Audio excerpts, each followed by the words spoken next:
Hi guys, welcome back to my YouTube channel. Today it's entirely different, right? We have somebody in the house. Omo Aripidesi is here in Winkler, live and direct. Hi guys. Hi guys. All right, so she came visiting and we're here to give you beautiful content. So we just shot a video, right? And we're going to be posting that. So we'll put a video link in your description, in my description box, and it's going to also be in her description. Please guys, please go to her channel to watch the video. Subscribe if you are yet to subscribe. Please do subscribe and like the video. I'm very sure you guys are going to love it, right? Okay, so from the title you guys have seen it that we're going to be talking about our cultural shock. You guys cannot have enough of it. Like, most YouTubers, they always have cultural shock. Have you done a cultural shock on your channel? Nope. I actually had an intention of doing, but I don't have plenty. You have plenty. So my video will just be empty. It's a lot. Don't worry. When we're discussing it, you start remembering that, because definitely as a newcomer, you definitely experience most of them. So should I give you the opportunity to introduce your channel? What do you talk about on your channel? All right. Hi guys, welcome back to Saadatu Daily's channel. Did I pronounce it well? Yeah, very well. Welcome back to our channel. This is Immigrants here.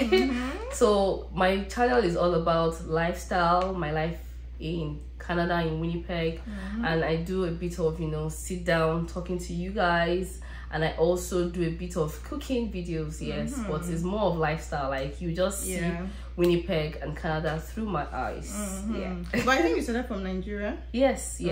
So back in Nigeria I also did some sit-down videos, and like I always mix like do a bit of both.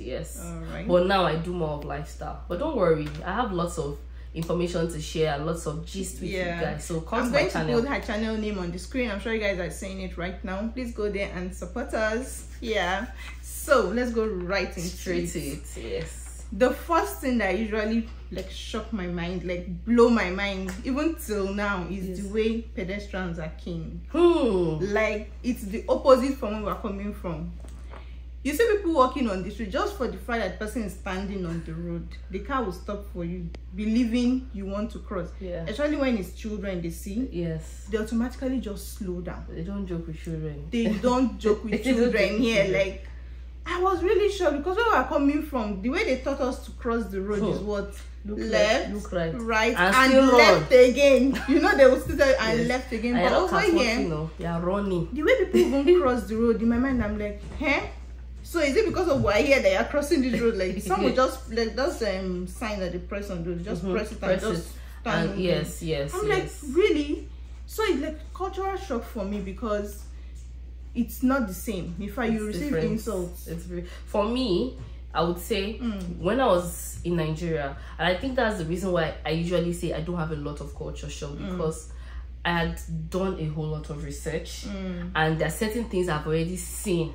So I had mentally prepared myself for that. But to be sincere, for the crossing, I knew about it. At all, I had no that idea. does not mean it was very hard for me to actually act it. So my husband has been abroad before. He studied abroad. So whenever we cross, he's used to that. I wasn't used to it, even though I knew about it. So whenever we are crossing, I see him say, "Why are you running? I want to run." Why are you running? Calm down. I'll be like, I beg go. I can't see. I love my life. I don't want story that touch. You know that they're stopping, but you are that in that Nigeria and you is still running fast. You know that I used to like bust my brain. That wide road, I will not be strolling on that wide road. Somebody now have with cars on express. So I can't. Initially it was very hard for me, because the road is too exposed. It's like I'm opening myself up for hitting so from left, right, even and though center. I knew about it, it was very hard for me to actually. It took me a while, even till now. I'm still but when you're mobile again, you don't have to get to experience having to cross as often, but you also get to meet people crossing.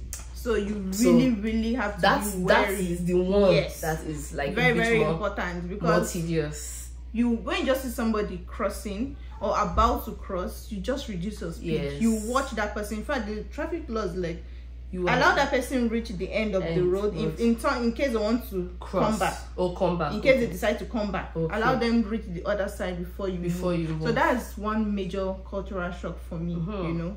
So the second one is when you go shopping. They'll ask you, do you need a bag? Do you need a bag? You didn't know about it? I had no idea. My man like, give me a bag. Now they ask me like, why they ask? Do you need a bag? Even till now, after 1 year, even when they still ask me, man, I should pack my load in my, you know. Plenty bags so now. when we came, like the first people that came to carry us around to show us this is Walmart, this is Superstore, they had shopping bags. When they were going in with the shopping carts, they had empty bags on it, you know.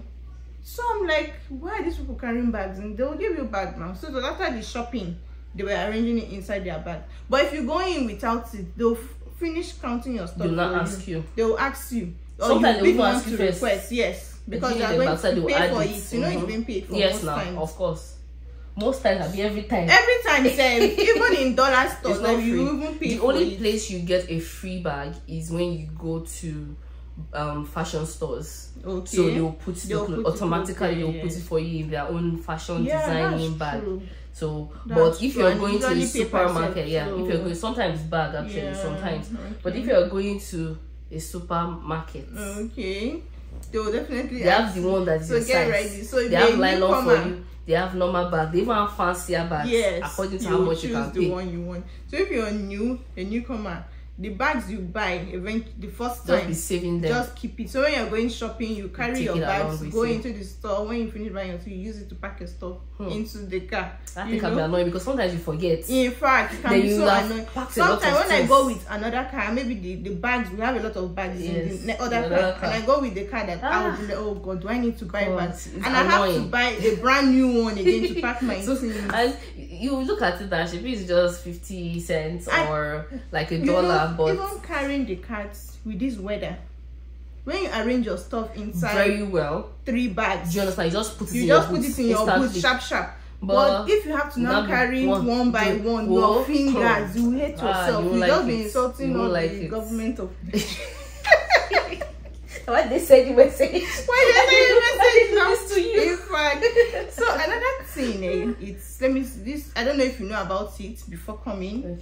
I knew, but I didn't know how severe it was. Like this daylight saving, like once in a while, like very soon now we'll be changing our timing. I didn't know. That was a culture shock. I didn't know the first time it happened. So what she's talking about is how the time jumps. So 1 hour behind, during summer it jumps ahead. So let me just give you for perspective. So during summer we're just 6 hours ahead behind Nigeria. But during winter, when we're about to approach winter, it jumps 1 hour behind. So it becomes 7 hours. And when it happened, when we came, because we came November last 2 years, and it happened, I'm like, what? I don't understand. What's going on? Is it that the world turned, the globe turned? Like, what happened? Like, it was amazing. We're coming from a place that has never happened. Like, our 24 hours is that's always been the same. If you are living in if you're living in certain places and you go to places where the time zones are extremely far apart, you would see the grace. I mean, you see the of God, magnificence. You get to appreciate God more. Like God, you are big, you're wonderful. Like because then it's not the one of during the winter by 4 p.m. 5 p.m. is already dark. You'll be looking like during summer. Hey, what's going on? Do you know the thing that busts my brain during summer? During summer, we go to like a recreational center very close to us, and we're leaving around 6, 7-ish, and I'm seeing some families that are just coming with all their kids, with their seats. See, they don't joke with recreational things. Like, exactly. And I'm like, time will love a lolly. When are you going back home? Are they going to go by 10? Because it's still going to be bright by 9, 10 p.m. It's still very bright. And this is not even a matter. No, like that's time shift. What do you call it? Daylight saving. Daylight saving. I know that's the name. Daylight saving. You would think it's just about time changing by numbers. No. Like it's happening. That is what is happening. Like if you notice see that 2 days ago, by 5 p.m. it's no longer getting that dark. Yes, I told my husband. I noticed it because when I close from work, when I come out of the office 5, it's already that. So I told my husband like about 3 to 4 days ago that baby, I think it's obvious that we're approaching summer spring, because by ending of March we're already in spring. And I'm like, by 4:30 something, it's dark. But now, dark. After 5, so it's a really big shock. Like where we're coming from, I didn't know about that's why doing solar. It's only one time we pray solar. Yes, exactly. So now we make use of the prayer app more. In this country. I always have to check because of my solar. You may be praying your prayer earlier than how it was last week. You didn't know it has changed last week, even within days, within a week, it will change. It changes. Yeah, exactly. Like our time for that's why people always like Ramadan during winter, because you break your fast very early. Sharp. You are doing sahur, you are doing doing a very short, but summer. I think the weather is already changing. Fast for 9 hours. We're going to Ramadan. So we're going to fast for longer periods. Yeah, longer periods. The one that will be worse is when we start fasting during July. Exactly. That's when we're going to really feel the heat. June, July. That will be the real fasting. That's when we're going to feel that we're fasting for 9. Your eyes will clear. But you know, it's just to show the magnificence of Allah. I'm so grateful that I'm able to experience this. You know, when you hear it back home, it's one thing, but being able to witness is powerful. Exactly. Yeah. So what's another one? So the other one, which everybody talks about, which looks like with everybody that is in Canada will talk about the weather. See, it's not an exaggeration. It's not an exaggeration. This winter of a thing, this cold. So we came in September, end of September 2022. Even though I knew it was cold, I did not know.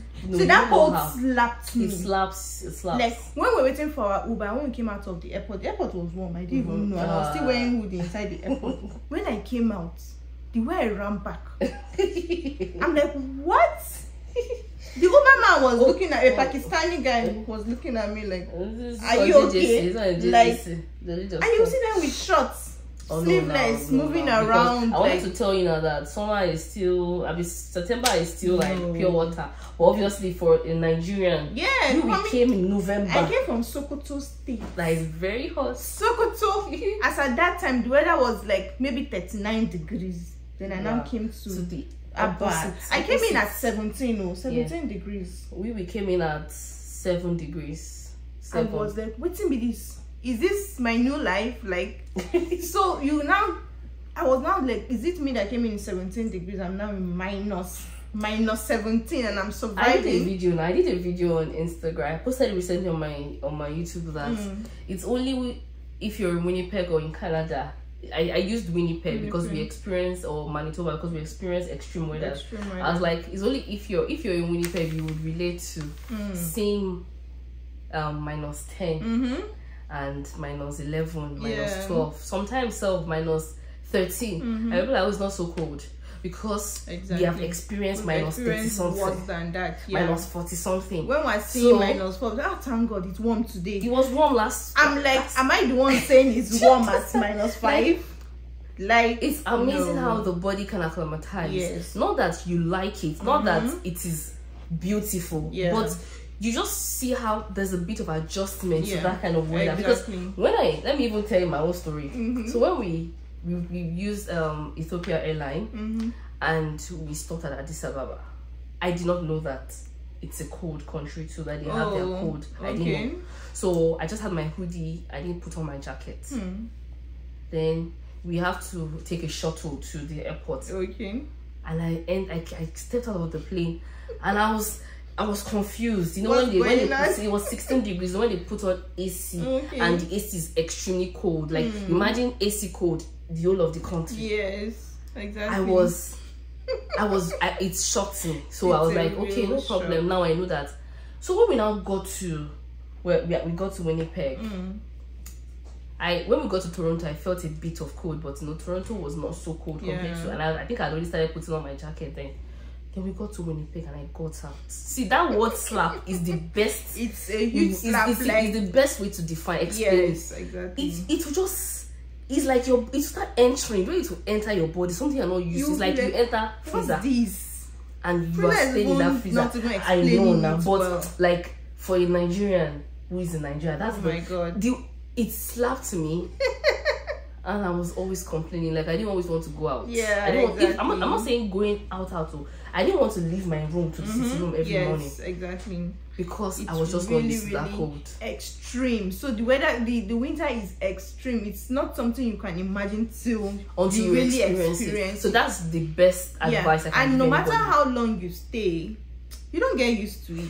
Because look at the Canadians. There are sometimes when they drop from their car to a store, you see them running inside the store. Did you notice that? Yes. So there was one time that it was so windy and cold.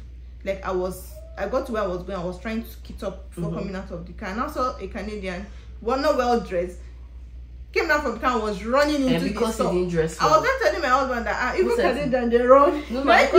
No, this weather is really cold. So the thing is, the person did not dress well. Yeah, he was not really dressed well. Because to the person, if the person dresses well, the person, some people don't like the heat they feel in the car. Do you understand? So I can put on my heater. Why would I be wearing the jacket? And it's not like extremely cold. So they just know that they can run, but we cannot take that risk. We Nigerians, that's the one risk.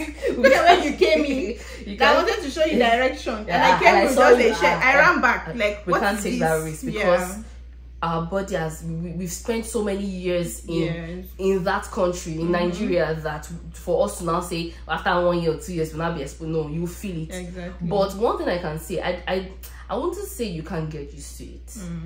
I would say it's a matter of, it's called like energy. Let me use the word. I want to just, it's like transforming something into something else.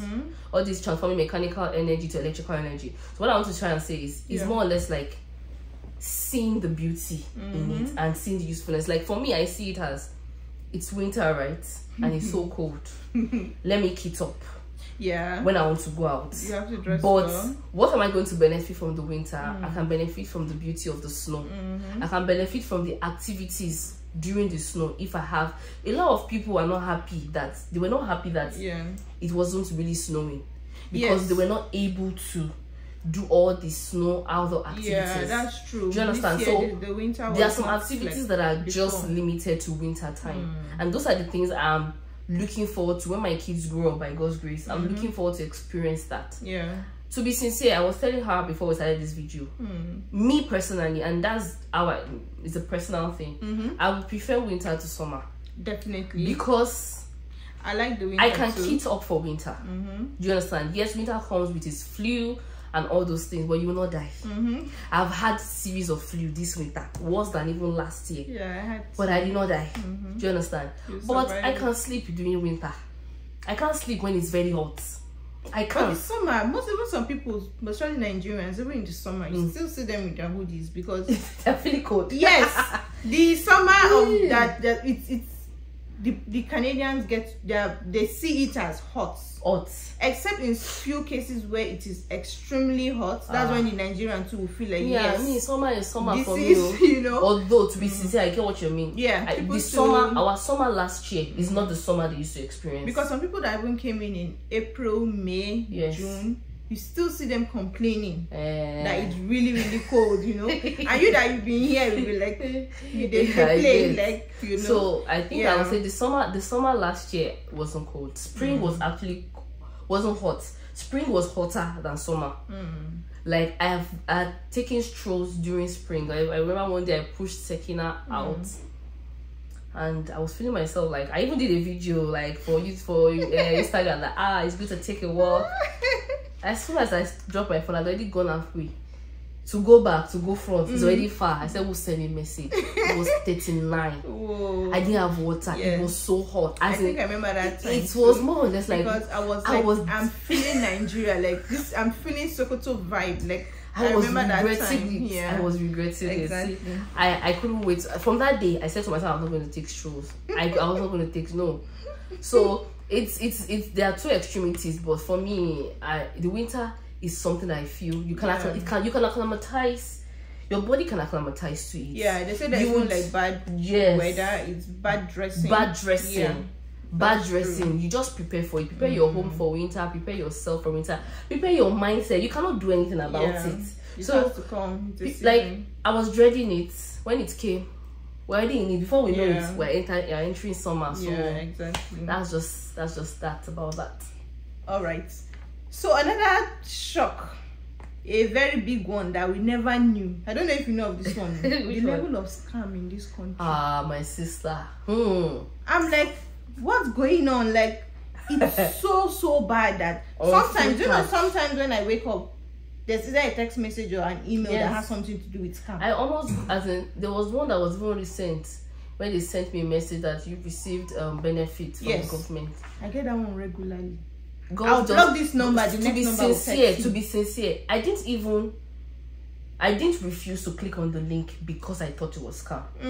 I just refused to click on the link because I'm like, why am I clicking on a link? Why would I? Because when the link, so I clicked on the link, it now told me to log in to my bank. I'm like, why would I log into my bank? Just wipe everything. So I said, why would I log into my bank when I have my app? Yes. So I went to check my app. You didn't see anything? I not say anything. Obi now came. Obi now said, this is what is first scam me. Exactly. Immediately I told him, said, what is first scam me? Exactly. Hope you shall not click on it. Anybody in this place, they will call you. Never experienced. There are 2 types on that. Once you get your SIM card in your phone, yes, they will call you. There's actually a common one. There's a common country. There's a common language that we hear. That so when they speak that language, you will just wait. They will say the language one. They will now say the English one. The English one is you have a FedEx something. Yes, package. You have a package at FedEx, or they will say you have a package at Canada Post. You have a Kinicom, but you are refusing to come out. You just see anything that you do not ask them, that you know that you did not do. You also did don't not order anything. Just ignore. Then there's also job scam. Knowing most people are looking for jobs. There are job scam, parcel scams, different types. So just beware. It is more than Nigeria. It's more than Nigeria. Nigeria is learning work. Their cyber scam. No wonder cyber security job is a big high-end job. Yes. So look into it. If you want to come to Canada, go and learn cyber security. You will see job because it's not. There's so many scams. Shock. Like, so we always go online. We've never seen something like this. Like, beware of such things till we came in. But we're now surprised that why is it that it is now our own? Everybody's hearing about 419. All those things, so is there a way of controlling what they want you to know about outside the country? That one is true. That one is true. Yeah. And another thing, I think one thing I've learned about the scam here, based on my research, I've watched lots of YouTube videos that people that catch scammers, the people that scam are actually not in Canada. Really? Yeah. Go and I don't want to mention nationalities. I know of. I can. Yeah, I will tell you. So them. Do you understand? They are not in Canada. They are people that have traveled from America to go and catch them, to bust them. They have a place where they work. They have offices. It's like a serious job. Yeah, I always hear the background. Calling other people. They have offices. It's like a serious job for them. So that's the reason why it's very hard for them to really catch, the people that perpetrate this act. But for we Nigerians, this scam is happening. Okay, it's actually this scam to actually not happening in America. Yeah, it's happening in Nigeria, but they know us, and I think we're just easy targets. Yeah, I think we're just easy targets. That doesn't mean what we are doing is good too. It's also bad, but it's a huge shock. Something you should be aware of. Don't click links. See, anything that banks will take everything with a pinch of salt. A bank should tell you. They will tell you that. They will never ask you for your login details. Yeah. They will never send you an email and tell you to put in your card details. So what you do not, you also don't do Ojukokoro. What you do not ask for, greed. Do not click for it. Most people that fall prey are also greedy. Any job that you feel that is so good, easy to be true, so good to be true, or too good to be true, or they are telling you to make any form of payment. Yes. Forget. I've heard about. They will tell you that you should buy these things, but they are the ones that will buy it for you, so you send them the money. Yes. No. Some companies will tell you that you are the ones that are going to provide your own gadgets. That's different. But if it's company is telling you to send them money to buy and they will reimburse you, they will also tell you that they're also going to give you the money to buy the system. They'll give you a check with deposits. Then within 7 days they'll tell you that, oh sorry, we're going to send it for you, the hardware, so send the money back to us. You now send your own money. By then the bank has not cleared that money, so you now send, because you will see the money in your account. I work in a bank. This is something we see on a daily basis. Wow. So the money you are sending back is actually your own. So when they clear it and see that money was fake, you already sent money. So you're owing the bank. That's the job, the major job scam. So everybody has to beware. Be careful. If it's too good to be true, then it's just... And always get a second opinion. Yeah, if you are confused. Yeah. Okay, so what about appointments? Anything you want to do?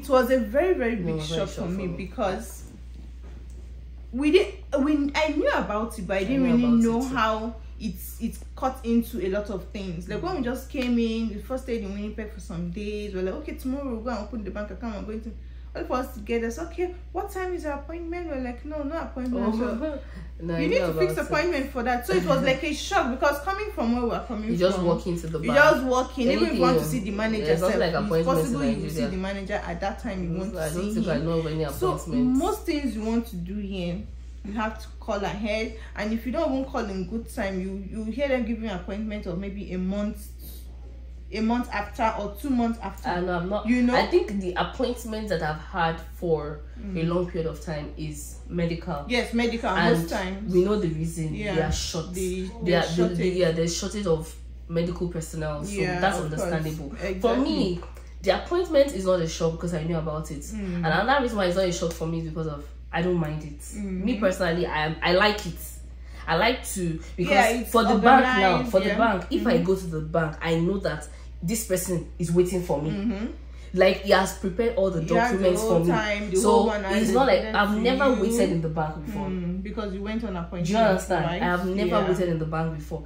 And I like that. I think about me, I have the Oyinbo kidney. For us, I don't have the Oyinbo kidney, you know. It was really a shock to me, you know. I knew they are well organized, yes, but I didn't know that how every single thing, everything like to see the doctor appointment. Yeah, you need to plan. That's why the time is money. Like if you miss that appointment, like before you get another slot, so sometimes they'll put you on the waiting list that okay, we're giving you this date 2 months after.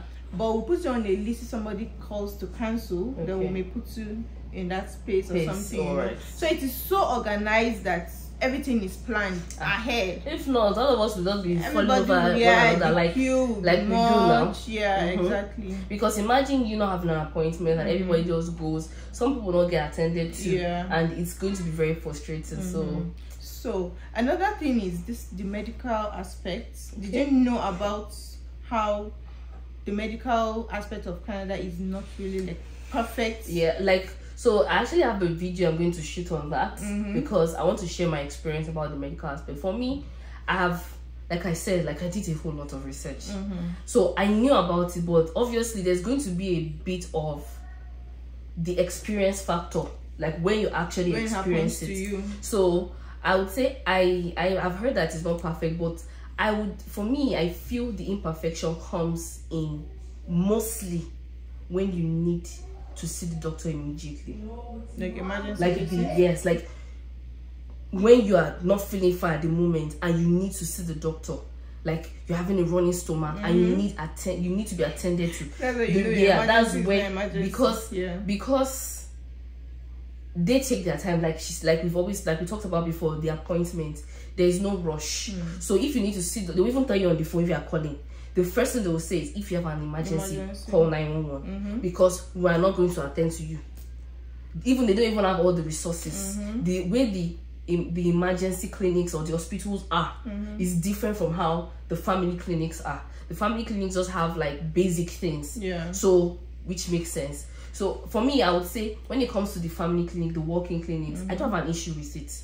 The issue comes with the emergency. That's when you will know that shortage of medical personnel is real. It's real. Extremely real. But we have a lot of immigrants coming in, doctors in their countries, practicing doctors, but they come in here and then they cannot continue. Yes. Yeah, so the process of transferring is very hard. It's very hard. They need to work on people coming in, skilled people coming in from their country, they cannot practice. And the system here, the doctors, there's shortage. So why won't they do something? They need to bridge that gap. Yes. I understand that they don't want to compromise on their quality, which is very valid, because every country has been, it's not like you can't just wake up one morning and change the rules. But and when it comes to medical again, it's more of provincial than the whole of the country. Yeah. So it is not the whole country that manages the health aspect.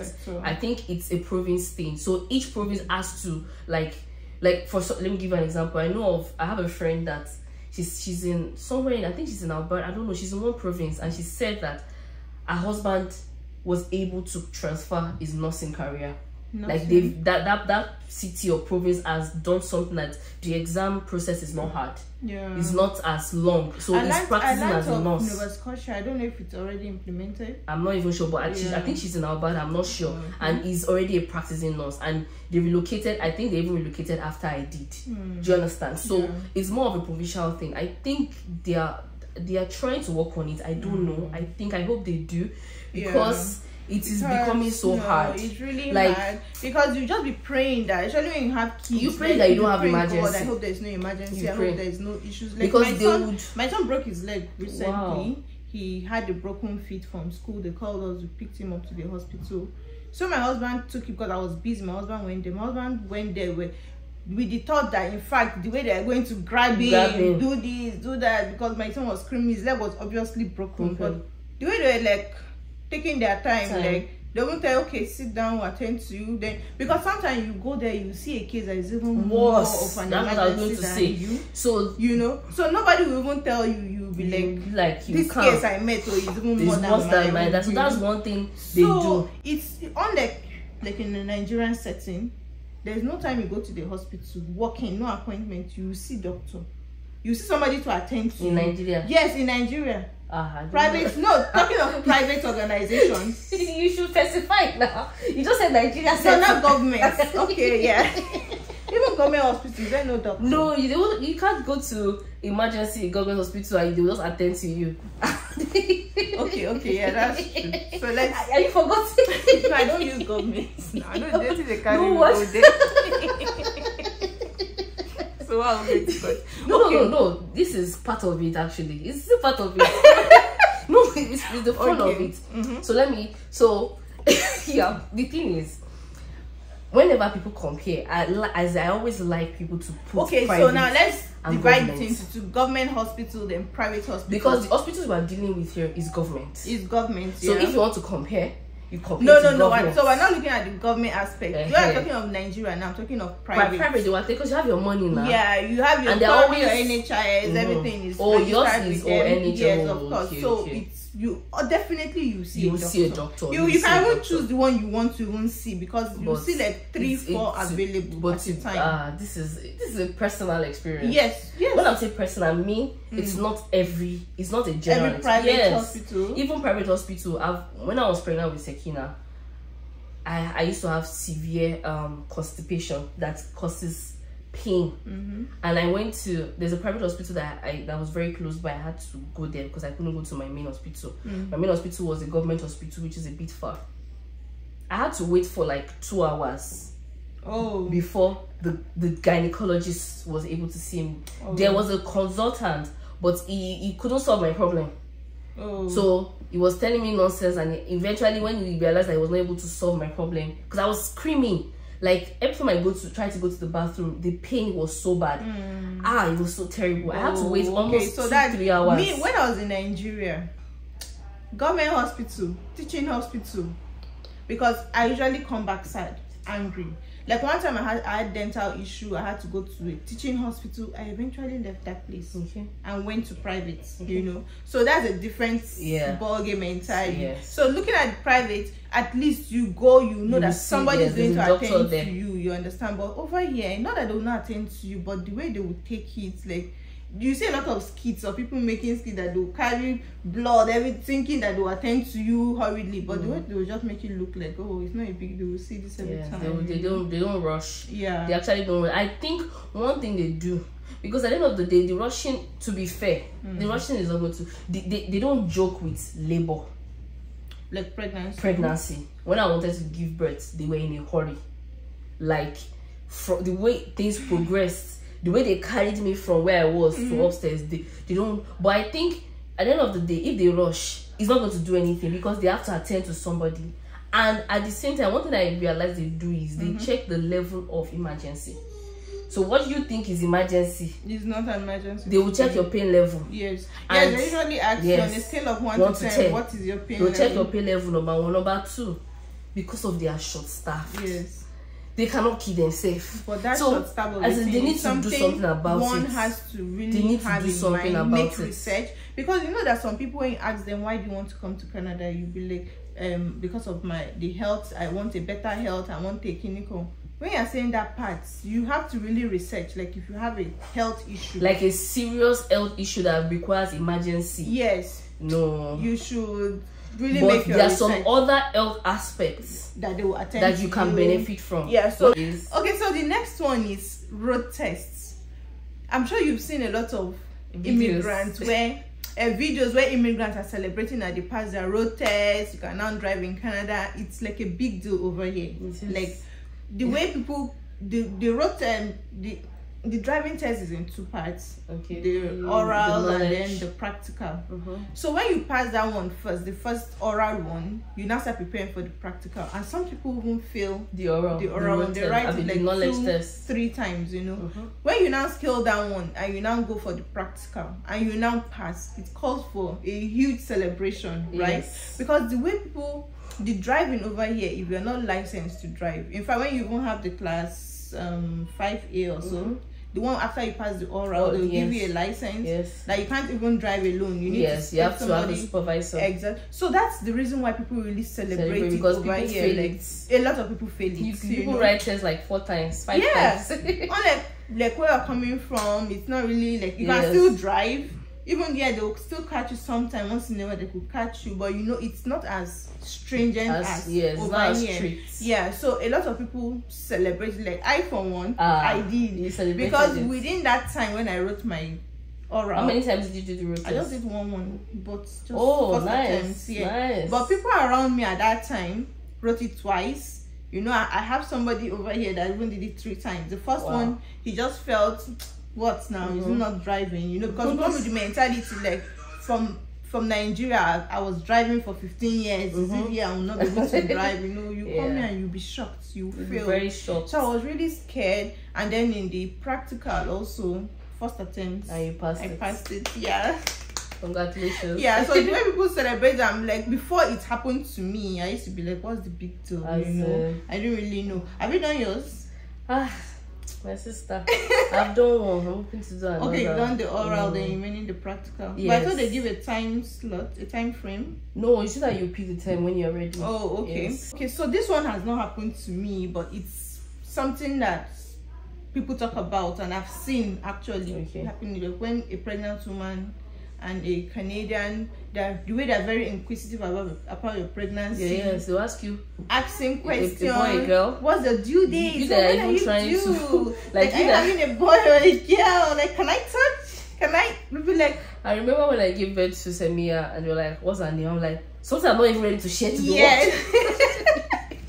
And I'll just tell you just like that. And some of them have the names even before the baby comes, and they even tell people already. They ask a lot. Is it boy or girl? Yeah. What are you having? Even when you want to keep it a secret, you'll be feeling somehow saying, I don't want to tell. Why are you asking me for my due date? Like that one between me and my God. Like why are you asking? Talking about the pregnancy, that was one of my major shocks here.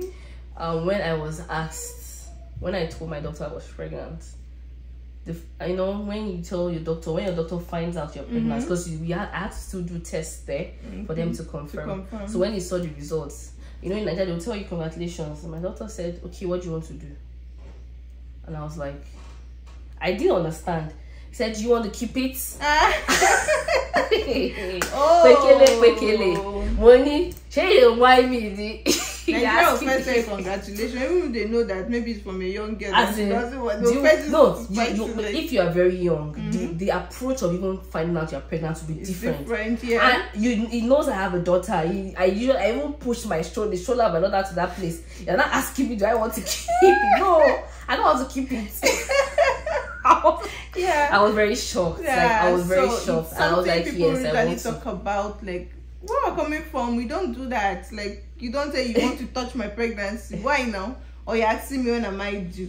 If I just close family members that in that case I will even estimate you will even give like maybe around April or around July, because we just believe in village people, like please stay where you are, you know. So that's like a major cultural shock. Then the last one I want to share is about when you have a friend that's colleagues that actually let's go hang out this Friday night, or let's go for this, let's go for that, and you think it's free food. Like when you finish eating and they bring the bill, they share the bill to everybody individually, and you get to pay for yourself. So I already knew about that. So I usually hear about that, but it happened to me also. So there was one holiday we were supposed to have. We were supposed to have a public holiday on a Monday. So on a Friday night, we were like, okay, let's hang out. And I just carried my purse. I respected my old age. Like nobody's going to pay for my. And truly, when we finished eating, gisting, and everything, and they brought the checks, and everybody was paying for themselves. So don't invite me. Don't stress my life. I can't that birthday one. Don't stress me. Why will you invite me to your birthday? Like then I will not come and pay. If I want to surprise you and do a birthday party for you, let me use my money. So where we're coming but don't stress me, and I'll be paying for the initiator of the hangout, the person that will spend the money. You really want to sponsor the whole thing most times, you know, or you even tell me ahead, or you and they are used to this lifestyle. Like it's normal. It's a normal thing. Those who even pay their money when they go to somebody else's birthday, it's normal. So if you now are surprised, they'll be asking that, are you a free, do you like Osho free, that kind of thing. There's a way they ask that. So you like to eat and you not pay for it. They'll be insulting you again. So you have no choice. If any of your Canadian friends is asking you for hunger, but I heard some Nigerians they're already doing inculcating that corruption, that culture. I heard of some people in UK that don't even organize one bear and everything, and when you get there, you will not have to pay for what you eat. It is well. Yeah, it is well. So anytime you're going out, carry your card, your money to pay. They call it vex money. Exactly. Alright, I hope you enjoyed this video. If you did, please like the subscribe. Don't worry, relax. So I hope you enjoyed this video. If you did, please press on the like button and please subscribe. Go to our channel to watch the other video we uploaded. It's really interesting. Yeah, so thanks so much for watching, and do have a nice time. Bye. Bye. Yeah. Bye. Yes, it did. Don't worry, it was nice. So this is the way we'll cut out some parts. Of course. That's some part that we're talking. All those no, let me